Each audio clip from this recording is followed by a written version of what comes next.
Hi again, Agis here. So the quote of the week was like, if anybody who knows the language can teach the language. Everybody probably would assume that this is the true fact, but by experience I would say that it's not really that true. One common mistake that a lot of teachers would do maybe is that because they think that a certain way helps them to teach for themselves and to learn the language, they think that by a certain way they can also teach it to everybody else. But by practice I would say this is not always the case. We have to recognize that every learner is different and he has like different ways around it can work best for him. So, as a teacher we say like, yeah, it's definitely important for us to know the language first, but we have to realize that our methodology on how we transmit this learning process to the other students is to be different all the time. We have to recognize when we teach to the student, whenever they have a problem about it, whenever we need to stop maybe, and maybe say again what we just said, but maybe in a different way. And there is like no one way which will be the best out of it. So we have, like as I said, we have to recognize what would be the best for each student. But it's important to realize, for us to realize that we have always to work and find a way to make the student learn what we want from them. From the country where I come from, Albania, let's say, there is like this idea that the teacher knows everything, he knows best. So whatever the teacher says, like the student should follow up with it.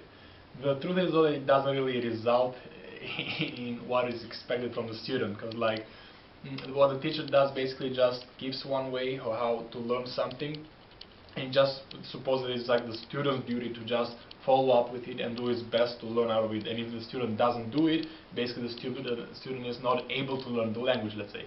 This is not the actual truth. The truth is that everybody can learn languages. Everybody can learn how to speak a new language. The only difference will be like how the teacher does his job. So as I said again, like the teacher should be open to new options. There is like always new ways we can find how to talk with students and make them learn what we need them to learn. One of the best ways I personally like is when the teacher like asks questions.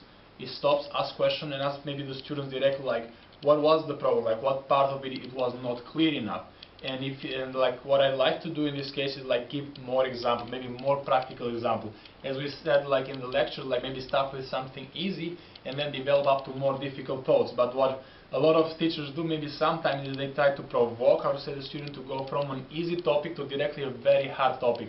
And that's like where the student doesn't feel any more comfortable, and maybe it makes the student stop and not give his best out of it. So there's always necessary to find a middle ground between what the student needs to learn and what we can actually teach him in the time right now, and make that development, that process from the easiest part to the most difficult part, like to be a smoother transition.